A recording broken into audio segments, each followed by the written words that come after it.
What's up, guys? Welcome back to another video. My name is Fabio and we're gonna go through the lock-in. What is the lock-in? Is it worth to do a lock-in, in my opinion? And most of all, should you do a lock-in? We're gonna speak about two things here. Lock-in, what is the lock-in, the definition of locking in, and what people don't usually speak about when speaking about locking in. And I want to give you a couple of disclaimers. Number one, as you see around my channel, I'm doing fashion things, menswear, men's fashion, mindset. And I truly believe that the very first fashion advice is fitness. Sort out your fitness. And you can tell me, yeah, but, I'm gonna tell you, look, I've never heard of a person that started his journey in fitness being unhappy with it. I never heard of a person that lost weight, that manages to lose weight, to look better, and was unhappy with it. So, the very first fashion advice I can give you is sort your fitness. The second disclaimer is, this is my point of view. You're gonna hear other people speaking about the locking in, and they're probably gonna tell you something else. So this is personal, stays with me and you that you're watching. First of all, what is locking in? In the definition, if you look at that, it's simply you close the door, you lock in, and you focus on the things you want to focus on because you want to get from point A to a point B. And here we have a few keywords.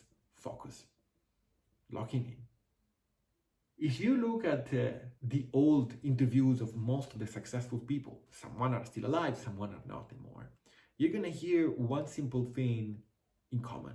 And it's the fact that the people that were extremely successful with their lives, they had the potential, they had the power to focus more than the other people. And you have the power of focusing too. The thing is that there is a ratio, there is a formula there that is the focus to noise formula that is helping us understanding when it is a lock-in and the difference between another of the monsters of the people that want to self-improve, that is the monk mode. So the formula of the lock-in is focus to noise, when the focus is 75, 80%, 90%. And the noise is what remains. Now, what is the focus? The focus is everything that moves you from the point A in which you are to the point B that is where you want to be. While the noise is everything that keeps you where you are, stuck in there. So, you want to have abs? You have to get to the gym, you have to sort your food, you have to sort your sleep, you have to sort your stress management. Everything that moves the needle a bit from that point in which you are now to you getting the abs is focus, and everything that keeps you stuck is noise. So when you lock in, you have to reduce the noise and raise up the focus. Pay attention, it's not the monk mode. Monk mode is another thing. Monk mode is when really the focus is straight on that. Like you're speaking about 90, 95, 99%, and the noise is really reduced to the very, very, very low bar. Okay? Being noise, literally just cooking, time for your cooking, time for your laundry, and time for your walks, because walking is gonna keep you alive. And being alive is really the basic thing that you need to get shit done. The second thing that is important to understand in here is should you lock in? Now, a problem that I see with many people nowadays, and which people are not really speaking about in the internet, is the situation in which many young people are. Because many young people want to be successful, many young people want to lock in, but then they hear other people, mostly the older ones, they're saying, no, you should not, because what I regret the most is I didn't live my life to the fullest. I did not live life. I regret living the life the way I lived it because I could have lived more. Okay? So what happens is this sort of paradoxical Burundian donkey situation. The Burundian donkey, for those who don't know, is an ancient Roman Latin story about a donkey that was thirsty and hungry, so thirsty and so hungry that when he was served with a dish of food and a glass of water, he couldn't decide what he should have done. should have eaten first or drink first. And the indecision literally killed him. So the situation is the same, you see it. Should you lock in or should you not lock in? And in the time that you're there wondering should you or should you not, you're there, exactly in the middle, and you never move. You never move. So, should you lock in or should you not? In my opinion, just because I listen to people and I talk to them, everybody that has locked in is now successful, is now happy. Maybe they're not extremely rich, they're not extremely wealthy, but they're happy they did it. The old ones that tell you, oh, you're gonna regret locking in and all of that, maybe, but you did not monk mode, you did not close or shut the doors to everyone and every single person. No, you just locked in. And that's the thing, locking in means you can have a level of noise allowed, and this focus to noise ratio will be successful in the moment in which you learn one important skill, that is setting boundaries. It all starts with the realization that you know you have limits. So it starts when you know that you have limits and you want to go over them, you want to get over them. You want to build self-awareness, confidence, charisma. And then once you build this, you're ready again to gain the world. The thing that you're going to learn locking in is that there is no one better than you. Because you go in the world and you're like, this guy has something, this other guy has something else. They have something I don't have. There is something I'm missing here. But the truth is, no one is superior to you. And you're not superior to anyone. We are all on the same boat. No one is better than you. Okay, let's talk about my lock-in. Why did I start the lock-in and what are my opinions about it? So, the very first reason for which I started the lock-in was simple. I was into a bulk, and by February, March of last year, 2025, I started my cut. And the cut was not working. It was just not working. Like, I tried for a month and it did not work. I could not lose a single pound of fat. A single one. A single one. So I was like, I really need to look in here. I need to take this seriously. My trigger was the fitness. And look, I didn't want to become huge. I didn't want to put on too much muscle because at the end of the day, being an actor, model needs a certain type of body. So I wanted to be functional. I wanted to be lean. I wanted to look great. Above average. Above the average, right? And these deserved not just training harder, but because it's fitness, the whole sphere of life had to be analyzed. Because when you do fitness, yes, you work out and you work hard in the gym, but there is all the rest that really makes a difference. And what is the rest? The rest is how you sleep, how you eat, how you do your stress management, and your entire activity during the day. So I started with a very single thing.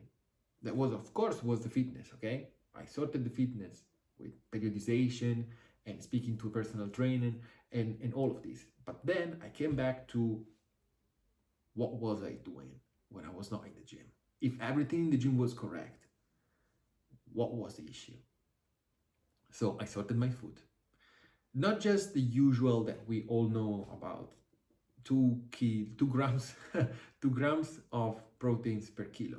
Not just that, but what sources of protein was I eating? Was I eating enough of chicken, enough of red meat, red whey proteins? Was I eating these kind of things? My veggies, my fruits.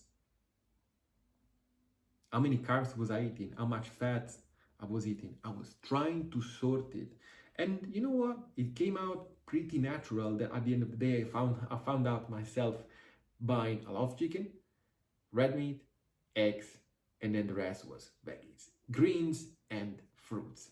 I became actually passionate of grapes. I used to not like grapes, and now I can live without it. The second thing was the stress management. The stress management is an hard one, but learning the detachment from everything that isn't your purpose, isn't your goal, is a very hard skill. How many people outside there you see that would rage, would get mad, would go crazy just because, I don't know, the green light didn't get green and it's still red, or they have to wait 1 second more? How many people would you hear out there saying, oh, I need the coffee because I'm very tired, or I need sugar because I'm really so stressed? No, man, you don't need tools. You need a better system in your brain. You need a purpose. You need to understand better yourself. You don't need things to get better.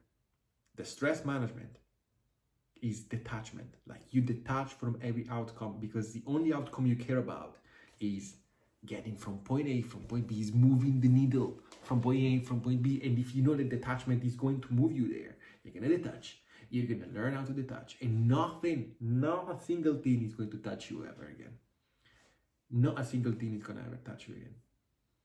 Maybe a breakup, if we really want to speak about very bad things. Stress management was the hardest thing, I think, that I had to learn. The third thing was sorting out my sleep. Because, guys, the sleep is really the key. You learn how to sleep 7 hours, 30 minutes, 8 hours per day. You've sorted your fitness. You've sorted your fitness. Yes, you can walk 10,000 steps a day, like I did, like I'm doing. That doesn't mean that you have to walk every single day 10,000 steps, but it means that averagely on the month, you have to see 10K per day. That means today you walk 6, tomorrow you walk 8, on weekends you walk 14. At the end of the week, it has to be 10. At the end of the month, it has to be 10.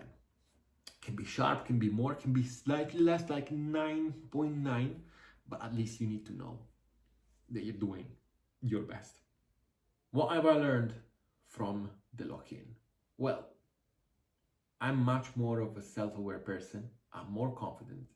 I have more charisma than what I had. I know more things than what I used to know. And for what comes to me, I think I will just keep staying in the lock-in for another while. Because, again, the focus to noise ratio of the lock-in is something extremely addictive, because it's going to make you understand that if you want to get where you want to be, you gotta do things the way you're doing them when you're locked in. So my main takeaway is, you want to be confident, you want to be charismatic, you want to increase the self-awareness and all this aura, because at the end of the day, all those kind of stuff just contribute to the aura that you have. Lock in. Work on your social skills. Locking in first. You want to be the person, the go-to person, lock in. You want to sort your fitness out, lock in. You want to lose weight, lock in. That's a simple answer for many questions. Because at the end of the day, the true confidence comes with it. There is no better confidence than knowing the whole entire scenarios, from the worst to the best, and knowing that you're going to be fine, you're going to do fine in every single each of one. The final lesson I can give you, like just as a takeaway from all the past 20 minutes, learn your limits, manage the intensity, control your focus. Attention is currency.